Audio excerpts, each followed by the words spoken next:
అత్త, భర్త పెట్టిన బాధలు తట్టుకోలేక ఒక అమ్మాయి ఎందుకు సూసైడ్ చేసుకోవాల్సి వచ్చింది? ఆ అమ్మాయి ప్లేస్‌లోకి వచ్చిన తన చెల్లెలి తన అక్కది చనిపోలేదు, చంపేసినారని చెప్పి ఎలా తెలుసుకుంది అనే విషయాలు ఈ వీడియోలో అయితే మనం చూద్దాము. నా పేరు మీనా, మాది విజయవాడ. నాకు ఒక అక్క, ఒక తమ్ముడు. మేము మొత్తం ముగ్గురు ఉండేవాళ్ళము. మా అమ్మ వచ్చేసి గవర్నమెంట్ ఎంప్లాయ్, అలాగే నాన్న కూడా వచ్చి గవర్నమెంట్ ఎంప్లాయ్ అనమాట. 2022 జూలై 5న మా అక్కకైతే మ్యారేజ్ చేసాము. Arranged marriage. పెళ్ళప్పుడు వచ్చేసి మా అక్కకి 30 లక్షలు కట్నము, 25 తులాలు బంగారు అయితే పెట్టాము. పెళ్ళైన 1 ఇయర్ వరకు అయితే మా అక్క, మా బావ ఇద్దరు చాలా హ్యాపీగా ఉండేవాళ్ళు. మా దగ్గరికి ఎప్పుడన్నా వచ్చినా ఇద్దరు కలిసి వచ్చి ఒక 2 days స్పెండ్ చేసి అలా అంతా వెళ్ళేవాళ్ళు. ఏమైందో తెలియదు కానీ మా అక్కకి, మా బావకి కంటిన్యూస్ గా గొడవలు రావడం అయితే స్టార్ట్ అయినాయి. మా అక్క చాలా అంటే చాలా సెన్సిటివ్ అనమాట. చిన్న మాటను కూడా తను అది అంత ఫాస్ట్ గా తీసుకోలేదు. అలాంటి మైండ్ సెట్.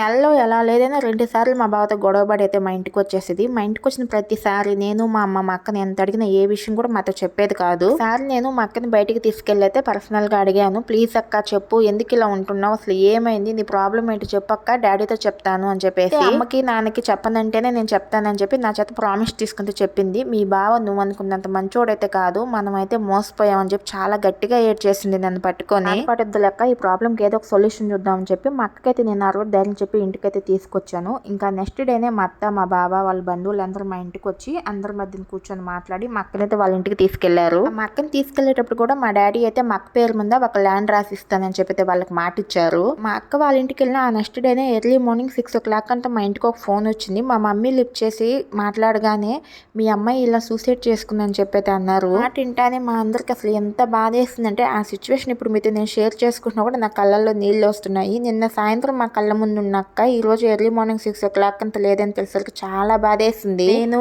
అమ్మ, నాన్న, తమ్ముడు కూడా ఇంకా కలిసి అక్కడికైతే వెళ్ళామన్నమాట. అక్కడికి వెళ్ళి అక్కని చూసాము. ఆ తర్వాత ఇంకా అక్కకి చేయాల్సిన కార్యక్రమాలన్నీ కూడా అయిపోయినాయి. మా అక్క చనిపోవడం మీద మా అమ్మకి కానీ మా నాన్నకి కానీ ఎలాంటి డౌట్స్ లేవు, ఒక్క నాకు తప్ప. ఎందుకంటే నాకే తెలుసు తను ఎలాంటి బాధలు పెట్టాడు మా అక్కనని చెప్పేసి. అక్క చనిపోయేటప్పటికి 2nd month ప్రెగ్నెంట్. ఆ విషయం నాకు తప్ప ఇంకెవ్వరికి కూడా తెలియదు, ఇంక్లూడింగ్ మా అమ్మ, మా నాన్నతో సహా. చెప్పాను మా అమ్మ, మా నాన్నకి, పోలీస్ కేసు పెడదాం నాన్న, అక్క సూసైడ్ చేసుకున్నంత పిచ్చిదైతే కాదు, ఏదో జరిగిందన్న, నాకు ఎందుకో డౌట్ వస్తుందని చెప్పేసి. కానీ మా అమ్మ, మా నాన్న నమ్మలేదు. ఎందుకంటే వాళ్ళకి మా బావ మీదే గట్టిగా నమ్మకం అనమాట. అలా అక్క చనిపోయిన 6 months కి మళ్ళీ మా బావ, మా అత్తయ్య మా ఇంటికైతే వచ్చారు. చాలా బాధపడుతున్నట్టు నటిస్తూ. ఈసారి ఇంకొక న్యూస్ అయితే చెప్పారు. నన్ను మా బావని చేసుకోమని అయితే నన్ను అడిగారు. నాకైతే అస్సలు ఇష్టం లేదు. వాళ్ళందరూ మొహం మీద చెప్పేసి నేనైతే ఇంక బెడ్రూమ్ వెళ్ళి తలిపేసుకున్నాను. అలా ఒక 2 months 3 months గడిచిన తర్వాత నాకు అనిపించింది, సరే మా అక్క చనిపోవడానికి రీజన్స్ ఏంటో కనుక్కోవాలని చెప్పి మా బావని పెళ్లి చేసుకోవడానికి అయితే నేను ఒప్పుకున్నాను. అలా మా పెళ్లి అయితే 2024లో జరిగింది. పెళ్లికి మా నాన్న 5 లక్షలు కట్నం మనీ అయితే ఇచ్చాడు. ఇంకా గోల్డ్ అంతా కూడా ఏం పెట్టలేదు. ఎందుకంటే అక్కకున్న గోల్డ్ అంతా నీకే కదమ్మా, అది కూడా ఆ ఇంట్లో కదా ఉంది, నువ్వు దాన్ని యూజ్ చేసుకొని చెప్పి అన్నారు. దానికి మా అక్క, మా బావ కూడా ఒప్పుకున్నారనమాట. గోల్డ్ అంతా ఏం పెట్టొద్దులేండి అన్నారు. బావని పెళ్లి చేసుకుని మా అత్తల ఇంట్లో అడుగు పెట్టినప్పుడు నేను గట్టిగా ఫిక్స్ అయ్యాను, అసలు మా అక్క ఎందుకు చనిపోయింది, చనిపోయిందా చంపబడిందా, ఎలాగైనా తెలుసుకోవాలని చెప్పి ఇల్లు మొత్తం ఎతకడం స్టార్ట్ చేశాను. రోజు ఇంట్లో ఉన్న స్టోర్ రూమ్ లో ఎతుకుతుంటే మా అక్క బట్టలన్నీ ప్యాక్ చేసిన సూట్ కేసులు ఆ స్టోర్ రూమ్ లో అయితే పడేస్తున్నాయి. ఇంకా అక్క బట్టలే కదా నేను యూజ్ చేసుకుంటాను అన్నట్టు వాటిని తీసి అయితే బెడ్రూమ్ లో అయితే పెట్టాను. అలా సర్దుతూ ఉండగా సడన్ గా మా అక్క చీరలలో నాకు ఒక డైరీ అయితే కనిపించింది. ఆ డైరీ ఓపెన్ చేసి చూస్తానే నాకు గుండె ఆగినంత పని అయింది. అక్క ప్రతిరోజు పడిన బాధ కూడా మొత్తం దాంట్లో క్లియర్ గా రాసి పెట్టుంది. అది ఒక్కొక్క పేజీ చదువుతుంటే నా కళ్ళల్లో నీళ్ళు ఆగలేదు. ఇంకా అదే బ్యాగ్ లోనే పెన్ డ్రైవ్ కూడా కనిపించింది. ఆ పెన్ డ్రైవ్ నా ల్యాప్టాప్ కనెక్ట్ చేసి చూస్తే మా బావ ఎంత నీచుడో, ఎంత చండాలుడో మొత్తం ఆ ల్యాప్టాప్ లో అయితే కనిపించింది నాకు. అంటే ముందే మా బావ 2 అమ్మాయిలను పెళ్లి చేసుకో ఉన్నాడు. ఆ ఇద్దరిని కూడా ఒకరి తర్వాత ఒకరిని చేసుకుని ఒక్కొక్కరిని ఆస్తి కోసం, డబ్బు కోసం టార్చర్ చేసేవాడంట. అలా వాళ్ళిద్దరు కూడా వీళ్ళ టార్చర్ తట్టుకోలేక విడాకులు ఇచ్చి వెళ్ళిపోయారు. విషయం మాకైతే అసలు తెలియదు. మా అక్కని చేసేటప్పుడు మా రిలేటివ్స్ ద్వారా ఈ సంబంధం రావడంతో చాలా మంచి వాళ్ళు అలా అని చెప్పి మా అక్కనే తెచ్చి చేశారు. విషయాలన్నీ తెలుసుకున్న మా అక్కైతే ఇంక వెంటనే మా అత్త దగ్గరికి, మా బావ దగ్గరికి వెళ్ళి అడిగిందంట. ఈ విషయాల మీద వాళ్ళకైతే కంటిన్యూస్ గొడవలు జరుగుతూనే ఉన్నాయి. కానీ ఈ విషయాలు ఏవి కూడా మా అక్క మాకు అప్పుడు ఒక్క మాట కూడా చెప్పలేదు. బావకి ఆ 2 అమ్మాయిలతో అయిన పెళ్లి ఫోటోలు కూడా మొత్తం మా అక్క పెన్ డ్రైవ్ లో సేవ్ చేసి పెట్టుకోనింది. అప్పటి నుంచి అయితే మా అక్క మా బావ రోజు తాగొచ్చి పట్టుకొని కొట్టేవాడంట. ఈ బాధలు తట్టుకోలేక మా అక్క అయితే నెలకు 2 సార్లు 3 సార్లు మా ఇంటికి తల్లికొచ్చేసేది. కానీ ఈ విషయాలే మాకు తెలియదు కదా, మేము ఎంత అడిగినా మా అక్క అయితే మాకు అసలు చెప్పేదే కాదు. ఒక్క మాట చెప్పుంటే బాగుండు అని అనిపించింది మాకైతే అప్పుడు. మా అక్కని మా ఇంట్లో నుంచి వాళ్ళ ఇంటికి తీసుకెళ్లిన తర్వాత మా అక్కని వాళ్ళు ఏమేమి చేశారని కూడా మొత్తం డైరీలో రాసి పెట్టింది. ఇంటికి తీసుకెళ్లిన వెంటనే మా అక్క నోటికైతే గుడ్డ కట్టి మా అత్త అత్త మా బావగారు ఇద్దరు పట్టుకుని భయంకరంగా కొట్టారంట. ఏంటి నువ్వు పెద్ద ఇది అనుకుంటున్నావా, మా గురించి కానీ నువ్వు మీ ఇంట్లో కానీ చెప్తే నేను చంపేస్తావు, నిన్ను బతకనీయమంచు అని చెప్పి ఆ రోజు మా అక్కనైతే పట్టుకుని బాగా కొట్టారంట. అదే డైరీలో మా అక్కైతే ఒక లెటర్ రాసి పెట్టుండింది. ఇప్పుడు ఆ లెటర్ లో ఏముందో నేను మీకైతే చెప్తాను. నాకు బ్రతకాలని లేదు, నా బ్రతికి మీద నాకు ఎందుకో విరక్తి పుడుతుంది.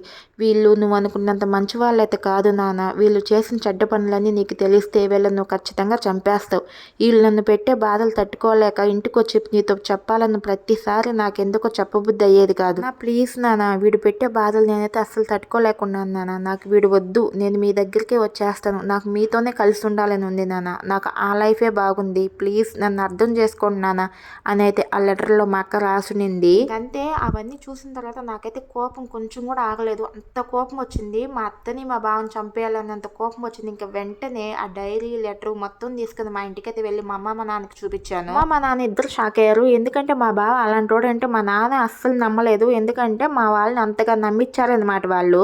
ఇంకా పోలీస్ స్టేషన్కి అయితే వెళ్ళి మేమైతే పోలీస్ కేసు అయితే పెట్టాము. ఇంకా పోలీసులు వెళ్ళి వాళ్ళ ఇంటికి మా అత్తని మా బావని ఇద్దరిని అయితే అరెస్ట్ చేసి పోలీస్ స్టేషన్కి అయితే తీసుకెళ్లారు. ఇంట్లో అయితే మాకేం తెలియదు, అసలు మేమేం చేయలేదు, తని సూసైడ్ చేసుకుని చనిపోయింది అలా ఎలా అని చెప్పారు. మరి రెండు పెళ్లిళ్ళ సంగతి ఏంటి, ఎందుకు ఇలా చేస్తున్నారు అని చెప్పేసి వాళ్ళని గట్టిగా అడిగేసరికి నోరైతే అసలు ఏమి ఇప్పకుండా మాకు తెలియదు అన్నట్టు సైలెంట్ గా ఉన్నారు. పోలీసులు అయితే వాళ్ళ దగ్గర నుంచి మొత్తం ఇన్ఫర్మేషన్ తీసుకొని ఆ రెండు పెళ్లిళ్ళు చేసుకుని ఇద్దరు అమ్మాయిలు కూడా పిలిపించారనమాట పోలీస్ స్టేషన్ కి. అప్పుడు వాళ్ళు కూడా చెప్పారు ఈడంత నీచుడు ఎదవా ఇంకెవరు లేరని చెప్పేసి. తర్వాత 2 days కి మా అక్కను కూడా వాళ్ళే చంపారని చెప్పేసి ఒప్పుకున్నారు. ఆ రోజు నైట్ మా అక్కతో గొడవ పెట్టుకుని మా అక్కని ఇద్దరు పట్టుకొని కొట్టారంట ఫుల్ గా. ఇంకా తర్వాత తన చేతితోనే దాన్ని చంపేసి దాన్ని ఫ్యాన్ కి అలడేసి సూసైడ్ లాగా క్రియేట్ చేసినారు. విషయాన్ని కూడా మా అమ్మ మా నాన్న ముందే వాళ్ళు ఒప్పుకున్నారు. ఇంకంతే మా నాన్న అయితే ఒక్కసారిగా కుప్పకూలిపోయి ఎంతలా ఏడ్చాడంటే అది చెప్పడానికి కూడా నాకు ఇప్పుడే మాటలు అయితే రావట్లేదు. ప్రెసెంట్ అయితే మా అత్త అయితే బెయిల్ మీద బయటకు వచ్చింది. మా బావకైతే బెయిల్ ఇవ్వలేదు కోర్టు. అలాగే 7 సంవత్సరాల జైలు శిక్ష కూడా మా బావకు పడింది. మా బావ అయితే జైల్లో ఉన్నారు. తెలుసు మా అక్కని సూసైడ్ కాదు మా అక్కని చంపినారని చెప్పేసి, కానీ దాన్ని నేను ఎలా నిరూపించాలి, అందుకే ఒక 1 month టైం తీసుకొని బాగా ఆలోచించి మా బావని పెళ్లి చేసుకోవడానికి ఒప్పుకున్నాను.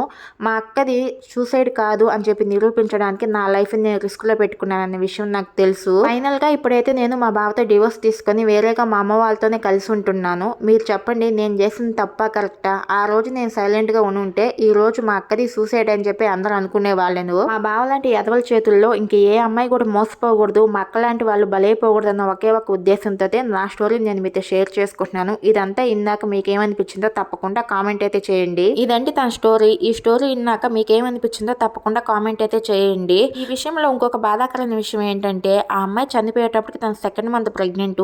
ఆ నీచులు ఆ అమ్మాయి ప్రెగ్నెంట్ అని కూడా చూడకుండా అసలు ఎలా చంపగలిగారో నాకైతే అర్థమే కావట్లేదు. ఏది ఏమైనా ఇప్పుడు చేసిన తప్పుకైతే జైల్లో చెప్పుకూడదు తింటున్నారు. ఈ అమ్మాయి అయితే చాలా డేర్ చేసిందని నేను చెప్పుకోవచ్చు. అలాగే వాళ్ళ అత్తకు కూడా బెయిల్ ఇవ్వకుండా తను కూడా జైల్లో చెప్పుకూడదు తినేలా చేస్తుంటే ఇంకా బాగుండనేది నా యొక్క ఒపీనియన్. మరి మీరేమంటారు ఈ విషయం మీద తప్పకుండా కామెంట్ చేయండి. చాలా మంది అక్క స్టోరీని ఎలా మీతో షేర్ చేసుకోవాలని చెప్పి అడుగుతున్నారు కదా. వీడియో డిస్క్రిప్షన్ లో అయితే నా జీమెయిల్ ఇస్తున్నాను. అలాగే మీకు ఎవరికైనా ఇంట్రెస్ట్ ఉండి ఇలాంటి రియల్ ఇన్సిడెంట్ మీ లైఫ్ లో కానీ జరుగుండి మాతో షేర్ చేసుకోవాలనుకుంటే నా మెయిల్ కి అయితే మెయిల్ చేయండి. అలాగే వీడియో కనుక నచ్చితే లైక్ చేసి మన ఛానల్ కొంచెం సబ్స్క్రైబ్ చేసుకోండి. అలాగే ఈ రోజు నేను చేసిన ఈ గుత్తి వంకాయ కర్రీ ఎలా ఉందో తప్పకుండా కామెంట్ అయితే చేయండి. మళ్ళీ మరొక రియల్ ఇన్సిడెంట్ తో నెక్స్ట్ వీడియోలో అయితే కలుద్దాము. ఈ స్టోరీ ఇందాక మీ అభిప్రాయం ఏంటో తప్పకుండా మర్చిపోకుండా కామెంట్ చేయండి. అలాగే మన ఛానల్ ని సబ్స్క్రైబ్ చేసుకొని చిన్న లైక్ ఇవ్వండి. Thank you for watching.